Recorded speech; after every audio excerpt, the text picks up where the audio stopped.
Matheus Gonçalves de saída para o Cruzeiro. Mais mudanças na categoria de base. Felipe Luiz renovando até 2027. Pedro é barrado e está fora do jogo contra o São Paulo. Que história é essa, PQD? Vem. Vem comigo que no caminho eu explico. Primeiro, pedir para vocês começar a nos assistir, deixe o like de vocês, não são inscritos, se inscrevam, acione o sino da notificação e continue dando aquela moral compartilhando os nossos conteúdos. Tudo isso para vocês, 0800, e aqui vocês ficam sempre informados sobre tudo que acontece nos bastidores do mais querido, né? Bom, começar esse vídeo aqui falando sobre informações do scout do Flamengo com relação às contratações. Procurei essa matéria no vídeo da manhã e não encontrei e vou trazer ela aqui, ó. Isso aqui é palavra de uns dos membros do scout do Flamengo, aqueles responsáveis por poder ir no mercado, verificar, sondar jogadores, ver se eles têm qualidade e se encaixam ao Flamengo. Aqui, ó, um dos debates no Flamengo sobre janela de transferências e as expectativas e o entendimento é de que José Botto foi contratado para trazer um novo perfil de contratações diferente da gestão de Rodolfo Landim. A ordem até aqui é olhar mais para o custo-benefício e romper com o perfil de medalhões ou contratações tratadas como previsíveis, ou seja, ir lá no mercado, buscar aquele jogador que está lá escondidinho, que tem habilidade e que não seja tão caro, não seja tão badalado e não seja tão caro.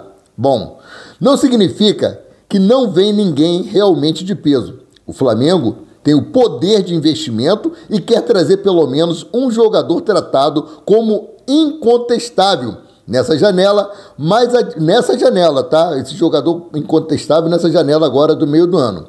Nessa janela, mas a diretriz é clara, diz o scout do Flamengo.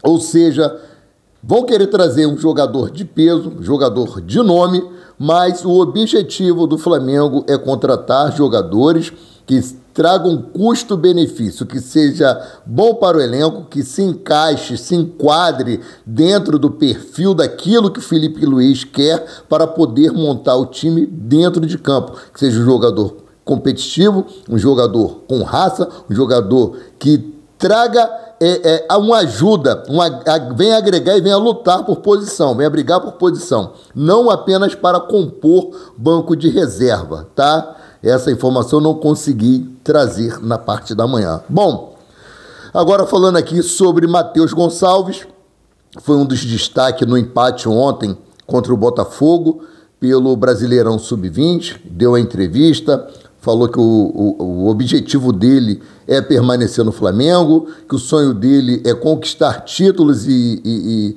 dar muitas alegrias para a nação com o manto sagrado. Mas se ele não conseguir o espaço dele, nas próprias palavras dele, que iria conversar com o Felipe para ver o que queria dele e também conversaria com os seus representantes. Parece de que o garoto está realmente de saída. O que me deixou aqui consternado é o valor aplicado por essa negociação. Cara, valor baixíssimo. Um atleta que recebeu uma oferta recentemente de 114 milhões de reais. Vamos lá. Segundo informações aí do jornalista Vene Casagrande, Cruzeiro oficializa a proposta de 3,5 milhões de euros, cerca de 22 milhões de reais e meio por Matheus Gonçalves, né? O valor corresponde a 50% do atleta. O negócio já é visto como, né, bem encaminhado pelos empresários do jogador. Isso aqui foi a primeira notícia que eu recebi, né, do querido Vene Casagrande aí, que o negócio já estava bem encaminhado. Aí a segunda informação que eu obtive é a seguinte: Flamengo aceita a proposta do Cruzeiro por Matheus Gonçalves. É isso aí. Matheus Gonçalves não consegue ter espaço no Flamengo de Felipe Luiz. E o meia-campista Matheus Gonçalves está muito próximo de deixar o Flamengo, porque nessa sexta-feira o Flamengo aceitou a proposta do Cruzeiro de 22 milhões de reais e meio pelo atleta. Agora os clubes ajustam como será a forma de pagamento para sacramentar o negócio. Gente, esse valor aqui para o Cruzeiro de 22 milhões de reais e meio tem que ser à vista, né? uma vista por 50% dos direitos econômicos do atleta. Por uma venda futura, o Flamengo terá direito a 50%, mais aquela porcentagem, né, da FIFA, por ser formador do atleta, né? Dispositivo de solidariedade. Vocês acham que é uma boa o Flamengo vender o Matheus Gonçalves para o Cruzeiro, um adversário direto na briga pelo Campeonato Brasileiro? E Flamengo, vendendo ele, não pode impor aquela cláusula de que, para o atleta entrar em campo contra o Flamengo, tem que pagar multa. Isso acontece quando o atleta é emprestado. O atleta vai ser vendido em definitivo e o Flamengo vai ficar com 50% dos direitos econômicos. Vocês acham que é uma boa o que o Flamengo está fazendo? Deixe o comentário de vocês abaixo, o comentário é muito importante, principalmente nessa situação, uma joia da base, um jogador extremamente habilidoso, um jogador talentoso, como o próprio Felipe Luiz falou, né, que ele é anárquico, não segue as orientações táticas, mas é um jogador que entra dentro de campo e desequilibra.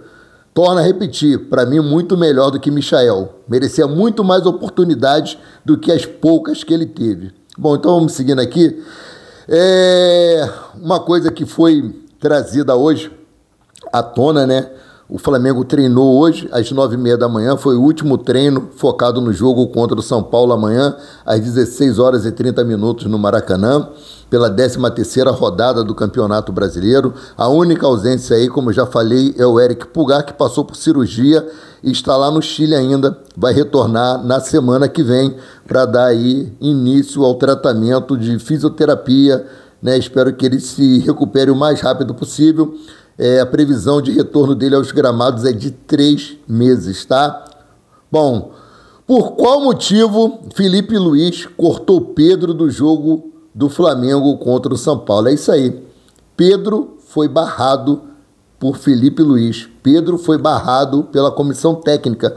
E alguns meses atrás, em fevereiro, se eu não me engano, o próprio Felipe Luiz falou que Pedro é o melhor centroavante do Brasil, que o treinador, tendo um jogador como Pedro, teria que adaptar ao esquema de jogo para poder utilizar o atleta, e não é isso que infelizmente estamos vendo. Pedro está sendo poupado no Campeonato Brasileiro porque ele está sendo preparado para o Super Mundial de Clubes. Chegou lá no Super Mundial de Clubes, Pedro não foi utilizado, praticamente não foi utilizado, né? Bom, vou trazer essa informação aqui. Segundo informações do GE, o afastamento de Pedro se dá por conta de Felipe Luiz e auxiliares demonstrarem insatisfação quanto à performance do jogador nos treinamentos. No entanto, conforme apurado pela reportagem do Coluna do Fla, mesmo diante do veto para o jogo contra o São Paulo, o atacante treinou normalmente hoje no Ninho do Urubu. Inclusive, o Jorginho postou uma foto com ele em suas redes sociais que chamou a atenção, né? Falou uma foto enigmática, tudo agora que é foto que é postada no X ou no Instagram, uma foto enigmática, uma mensagem enigmática. Eu não vi nada de enigmático, mas chamou a atenção nas redes sociais porque essa foto justamente foi postada após a barração de Pedro. Então vamos seguindo aqui. Na avaliação técnica, Pedro está tendo atuações abaixo do que era esperado. Dessa forma, o atacante está fora do primeiro compromisso do Flamengo após a disputa do Mundial de Clubes. Além disso, diante dessa ação, a permanência do camisa 9 no clube vira uma incógnita. Rapaz, estou vendo aí mais um atleta saindo do Flamengo. Bom, a pergunta é, o que está acontecendo com Pedro no Flamengo? É importante destacar que antes mesmo desse corte, o nome de Pedro já estava circulando em outro assunto no Flamengo. Isso porque, na última semana, o jornalista Mauro César Pereira, do UOL, publicou que o clube tinha interesse na venda do atleta. E essa informação, inclusive, causou uma crise dentro do rubro-negro. A galera aí que estava desmentindo, querendo descredibilizar Mauro César Pereira, ele trouxe o sprint e agora com a barração de Pedro, é mais uma certeza de que Mauro César Pereira estava falando a verdade. Inclusive chegou para ele o valor que ele achou irrisório de 15 milhões de euros. Se chegasse uma proposta de 15 milhões de euros, o Flamengo abriria a mão do camisa 9. Valor baixíssimo para um atleta do naipe de Pedro. Bom, o que vocês acham dessa situação?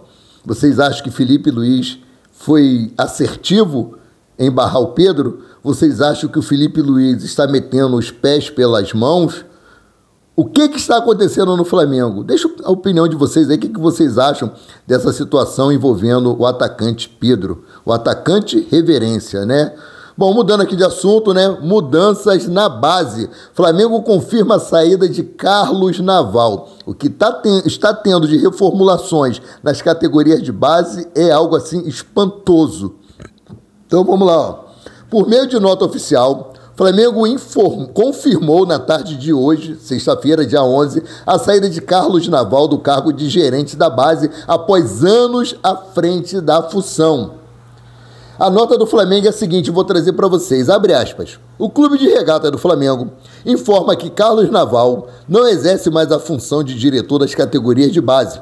O clube agradece pelo profissionalismo, dedicação e identificação demonstradas ao longo de sua trajetória no mais querido, repleta de conquistas durante mais de 15 anos de serviços prestados no futebol rubro-negro. E desejo sucesso em seus próximos desafios. Essa aí foi a nota emitida do Flamengo, confirmando e se despedindo de Carlos Naval. A partir de hoje, Alfredo Almeida assume a função do Flamengo com vasta experiência na formação e desenvolvimento de atletas. Alfredo chegou ao Flamengo em janeiro de 2025 e desde então vem atuando na estruturação de um projeto de integração entre o futebol profissional e as categorias de base.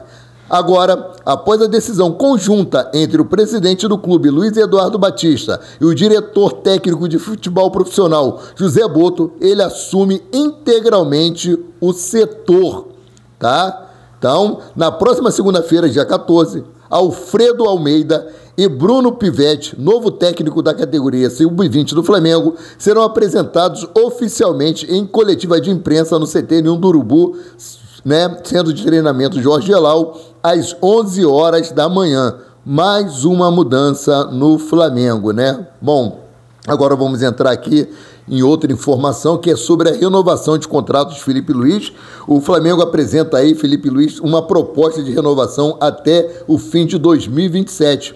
Um contrato válido até o fim da temporada, o treinador voltou a negociar com a diretoria após a disputa do Mundial de Clubes e tem uma oferta de mais de 2 anos de vínculo na mesa. Ou seja, a oferta já foi apresentada, a oferta já chegou até o Filipe Luís, segundo informações que eu obtive aí, ele já aceitou e o seu vínculo com o rubro-negro será até o final de 2027. Lembrando que ele vai ter uma compensação salarial, vai ter um aumento de salário e também vai ter aí um aumento na sua multa rescisória, já que depois da atuação do Flamengo no Super Mundial de Clubes, os olhares voltaram para o técnico do Flamengo, que muitos chamam aí de estagiário. Eu gosto do trabalho de Filipe Luís, mas tem deixado a desejar em algumas coisas. Ninguém é perfeito, né? Ninguém consegue suprir todas as áreas, todas as necessidades. Isso é normal, vai acontecer sempre. Bom, agora falando aqui para fechar essa matéria, a publicação que o Jorginho fez nas suas redes sociais que chamou a atenção, diz o seguinte aqui: Jorginho publicou uma mensagem enigmática ao lado do atacante Pedro, o que movimentou as redes sociais e gerou interpretações diversas entre os torcedores. Tá? Jorginho, que integra o elenco rubro-negro, postou em seu perfil a seguinte mensagem acompanhado de uma foto com Pedro. Abre aspas, semana de treino concluída, próxima parada, Maraca lotado, fecha aspas. Não vi nada de enigmático, não vi nada de estranho nessa...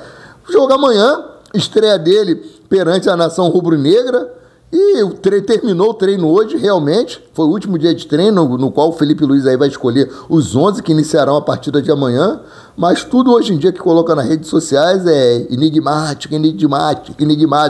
Vale destacar que a publicação foi feita depois da declaração da comissão técnica de não incluir Pedro na lista dos relacionados para a próxima rodada.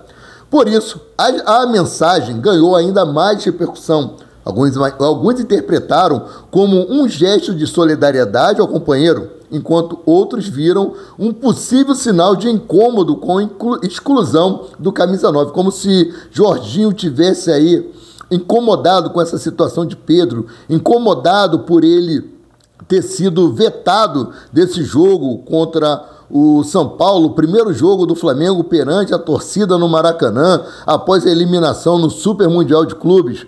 Agora, vocês acham que tem alguma coisa enigmática nessa postagem feita pelo Jorginho? Bom, eu acho que não, tá? Mas cada um com seu cada um. Essas são as informações que eu tinha para trazer para vocês nessa tarde de sexta-feira. Sendo assim, eu, Maurício Paula Santos, o paraquedista rubro-negro, fico por aqui voltando a qualquer momento com mais notícias sobre o rubro-negro, mais querido e mais amado do Brasil e do mundo, o Clube de Regatas do Flamengo. Saudações e fiquem com Deus.